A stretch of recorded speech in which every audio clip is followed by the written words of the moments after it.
something to say. Take a look at what happened. Hey. Why this beat so cold? We will make America proud again. When you try to kill our we will make America wealthy again. And yes, together, we will make America great again.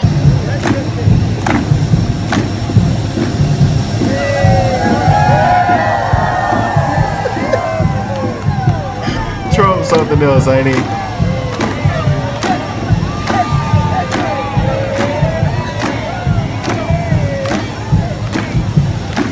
We actually have a president that can dance and boogie.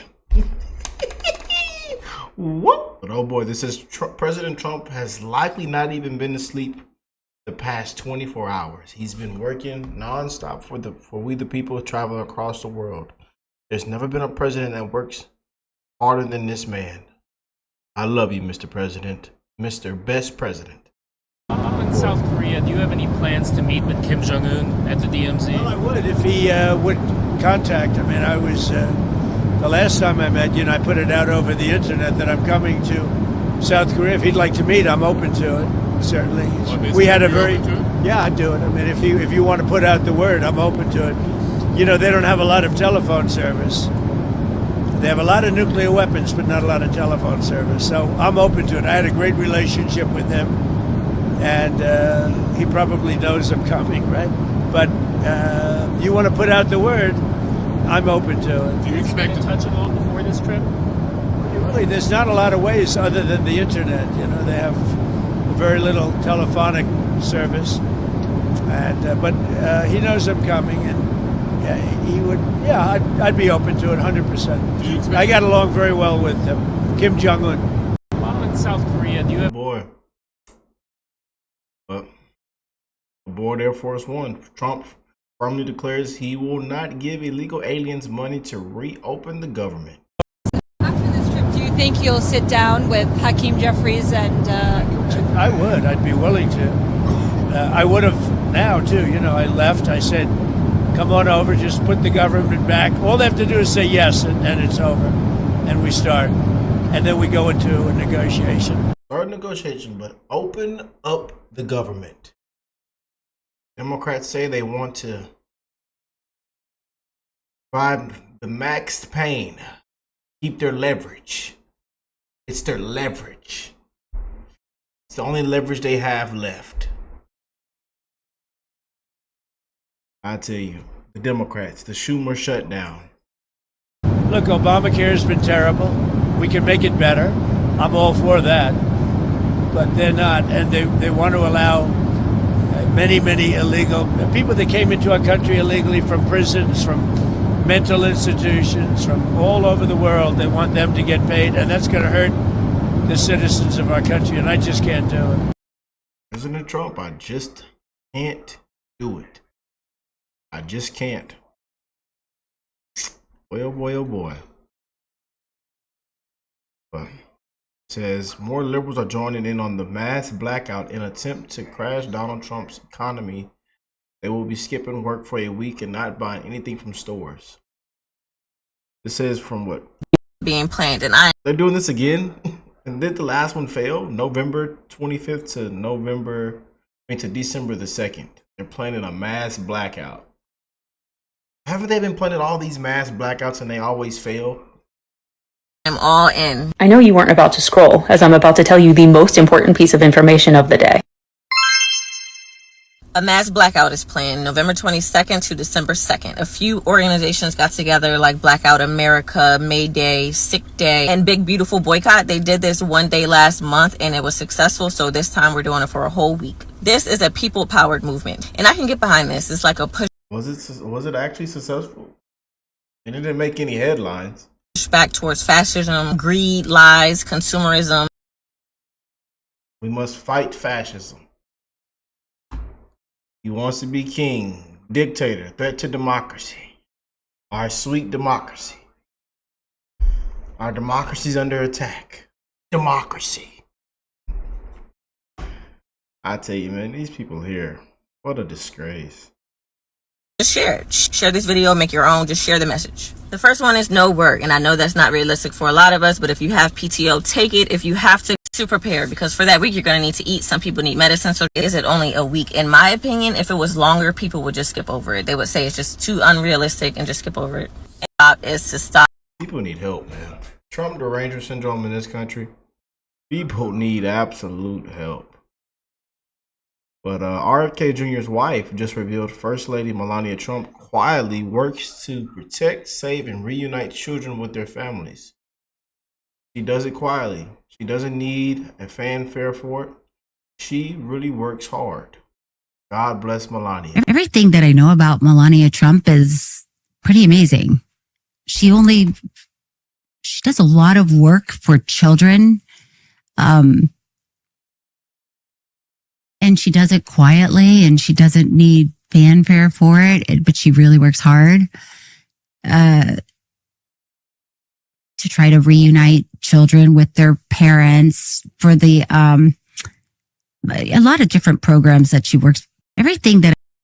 And I know a lot of y'all are not surprised by that. We've known a lot of work that Melania has done, and especially in these last couple of months, and even in communication with Putin and the letter she wrote to him, and also reuniting children down there and families with in Ukraine, But a lot of big things are happening, man. And look who's on CNN. There is such extreme gerrymandering going on that in a state like Massachusetts, it has like 40% of the people voting for Trump. They have zero representatives. The Republican Party has zero representatives sent to the House. Think about that. In New Mexico, if 45% of the people voted for Trump and voted Republican, and zero is sent to the House. Zero representative from the Republican Party. Oh boy. No. It just can't make it up, huh? It just can't. But President Trump stuns the world by exposing what Canada did for millions to see. Time to pay more in tariffs. I fully support this. As we know, this broke the internet yesterday. But Trump says Canada was caught red-handed, putting up a fraudulent advertisement on Ronald Reagan's speech on tariffs. The Reagan Foundation said that they created an ad campaign using selective audio and video of President Ronald Reagan. The ad misrepresents the presidential radio address and did not seek nor receive permission to use and edit the remarks. Ronald Reagan Presidential Foundation Institute is reviewing its legal options in this matter. The sole purpose of this fraud was Canada's hope that the United States Supreme Court will come to their rescue on tariffs that they used for years to hurt the United States. And now the United States is able to defend itself again high and overbearing Canadian tariffs and those from the rest of the world as well. Ronald Reagan loved tariffs for purposes of national security and the economy, but Canada said he didn't. Their advertisement was to be taken down immediately. They let it run last night during the World Series, knowing that it was a fraud because of their serious misrepresentation of the facts. And hostile act, I'm increasing the tariff on Canada by 10% over and above what they are paying now. Thank you for your attention to this matter. Trump ain't effing around. He ain't playing.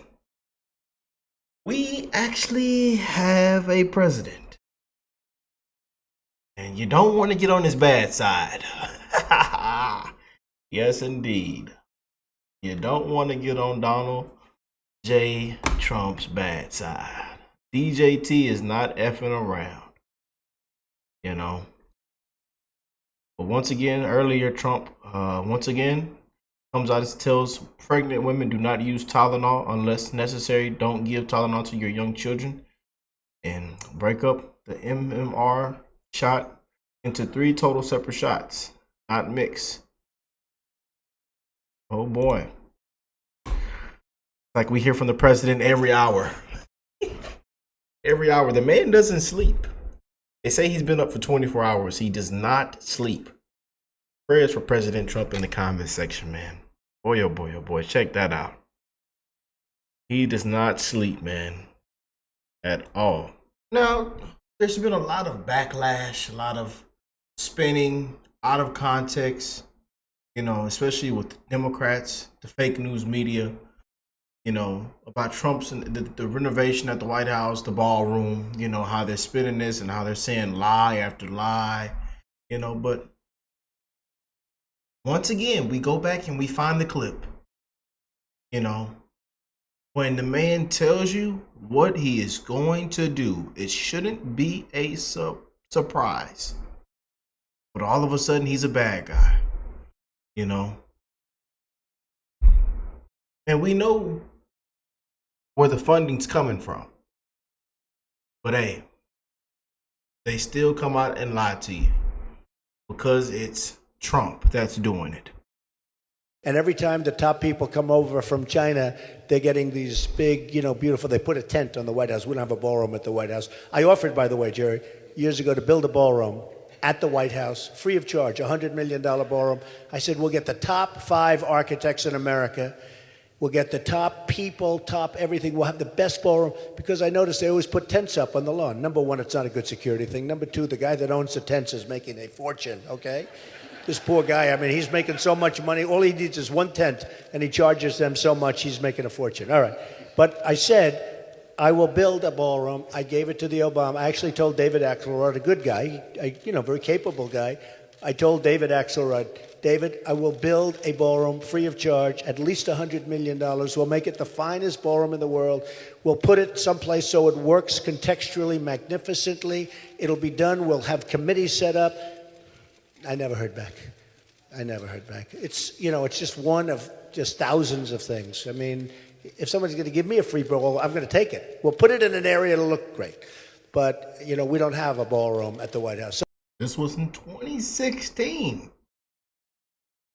All we can do is show it to you, family. All we can do is show it to you. But we'll still hear the gaslighting, the fear-mongering, the misinformation, the lies, He just wants to be king. That's why he's doing all the renovations to the White House. And it's from taxpayers' money. I tell you, man. Lie after lie after lie. Using this period of time. We are at the most dangerous time in our country's history since World War II because of the malign actions of Communist China. And the challenge here is that our economies are very intertwined. For example, the United States used to be the leader in processing rare earth elements and critical minerals. We gave that up, and now China's taken that over, and they've got a lot of leverage on us with this. Now, the flip side is we've got a lot of leverage with regard to chips. So these high-end chips are something China can't make. And so this is where this relationship is going to be one that we're going to continue to negotiate. As you mentioned, with China putting the export controls on hold for a year, what this gives us the opportunity to be able to do is to be able to develop those supply chains, like with Australia and what the president just did there, to be able to make the investments to get this critical minerals and rare earth elements up and running in other parts of the world with friendly countries so that we are not so beholden to communist China. Their actions in the West Philippine Sea, the Taiwan Strait, and the rest of the Indo-Pacific demonstrate that they are intent in kicking us out of there. So we need to make sure that we are not dependent or can be threatened or extorted by them withholding some of these things that we need to be able to build things, everything from cars to fighter jets. So I expect that the president's going to really portray with Xi Jinping strength, because that's the only thing dictators like Xi Jinping understand is strength. And we got the right guy in the job for it. The American people hired President Trump to protect us. And this is part of what he's going to be doing, is making sure that we're showing a strong hand to communist China to be able to get this trade deal done, to continue to negotiate these different trade deals. No doubt the president landing in Malaysia to a very good start with this announcement from the Treasury Secretary. Obviously good news there. The president also says, though, he would be open to meeting North Korea's Kim Jong-un while he's on this trip, but he has no plans to meet with Canada's prime minister, who is also in Malaysia. The U.S. just terminated trade talks with Canada. The president is very upset over Canada's airing of these ads, which President Trump says were selectively edited to misrepresent a Ronald Reagan quote. Listen to the president here. Ronald Reagan loved tariffs. What they did is really dishonest. That's dirty playing. But I can play dirtier than they can, you know? Really, very dishonest.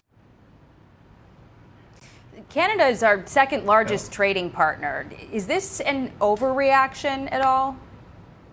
Again, the president is a really good negotiator.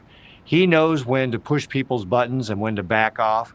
He's demonstrated that throughout the entire, part of his first term, and then, of course, the 9 months here so far that we're into his second term. And obviously, it's easier to get. And that's why majority of America love President Trump, and while the other side hates President Trump. Canada from the United States than Asia. So focusing on our Asian allies right now really makes the most sense. And of course, the relationship with Canada is obviously very intricate as well between the United States and Canada. That's going to be an ongoing negotiation too. But what the president needs to do is focus on our Asian allies right now. We've got to make sure that we're getting these trade deals done with countries. It was great news about Malaysia, getting the ceasefire between Cambodia and Thailand. Getting trade deals done with countries like Japan and South Korea are very important. We've got to make sure that we're really getting our allies squared away and that we're presenting that strength to Xi Jinping when we're going to talk about how our relationship and our trade relationship going forward. I mean, just one thing. I mean, think about this, right?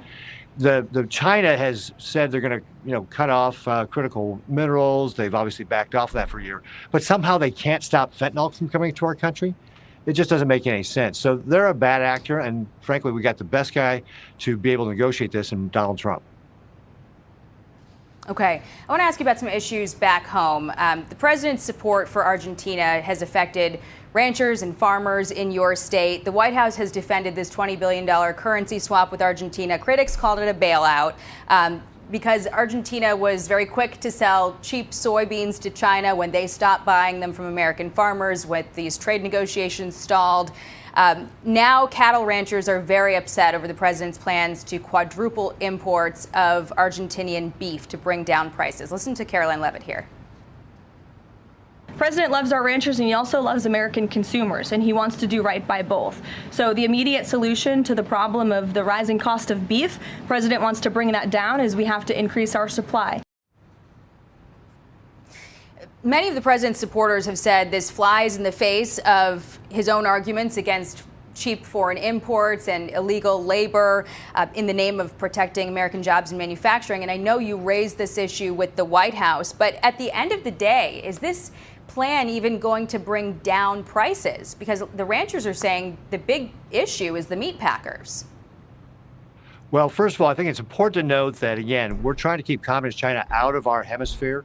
And that's why the president is trying to work with Argentina and be able to make sure they can resist what Communist China is doing. Certainly when it comes specifically to this beef trade, what I suggested to the White House was looking for more market-based solutions to how we can do this. For example, with the New World screwworm, we've had the Mexican border shut down to beef flowing back and forth to protect our beef herd here in the United States. If we invest more to be able to bring this fly under control, that will help open up that border, and that will help address beef prices sustainably in a market sort of way. I do think that if you're looking at some of these temporary solutions, bringing in Argentinian beef is really not something that I think is actually going to have the desired effect the president's looking for. Certainly appreciate he wants to bring grocery prices down, but we also got to remember that our ranchers have had a hard time of it, and they're actually making money for the first time in years. Let's, again, focus on things that are going to be more market-based solutions.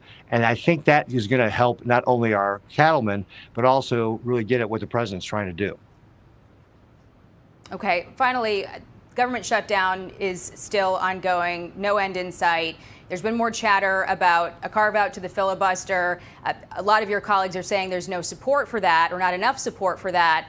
But my last question to you is, there's some discussion that Democrats have certainly tried this before. They would have done it in 2022 for voting rights if it hadn't been for Joe Manchin and Kyrsten Sinema. What do you say to folks who are concerned that Republicans are the only party playing by the rules and they're going to get bitten by it this time? Well, again, what we're looking at right now is the Democrats just being absolutely hypocritical with regard to the shutdown. They have voted for this exact same bill already 4 times over the last 18 months.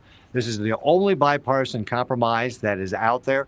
Again, it was a bipartisan bill that was, when it was passed the first time 18 months ago and each of the 4 times since. Republicans have now voted for it 12 times. Democrats have shot it down 12 times. At the end of the day, what the Democrats have to realize is that they need to just reopen government. They're hurting, the economy. That we're seeing that services are being delayed. People are working without their paychecks. Air traffic controllers, our law enforcement officers. In fact, we've offered a bill to be able to open or at least pay those people while they're working, for crying out loud. And the Democrats blocked that too. So at the end of the day, the Democrats just have to come around and say, hey, you're going to have to vote for the bill that you've already voted for. And then we can start having conversations about what you want to do. But with our government shutdown, the Democrats themselves have said that there's no discussion. They wouldn't discuss about other things like healthcare when the government was shut down before. That's what they said. So they're completely being hypocrites about this whole thing. With regard to the filibuster specifically, that's part of what makes the Senate the Senate. It's part of what protects the minority. We're in the majority right now, but we've been in the minority in the past, and that's really part of protecting the institution of the Senate. I hear you. I just wondered, the longer this goes on, there's going to be more discussion about a carve-out or blowing up the filibuster if the stalemate continues. I think we're getting closer to that time, so we'll continue to follow it. Senator Pete Ricketts,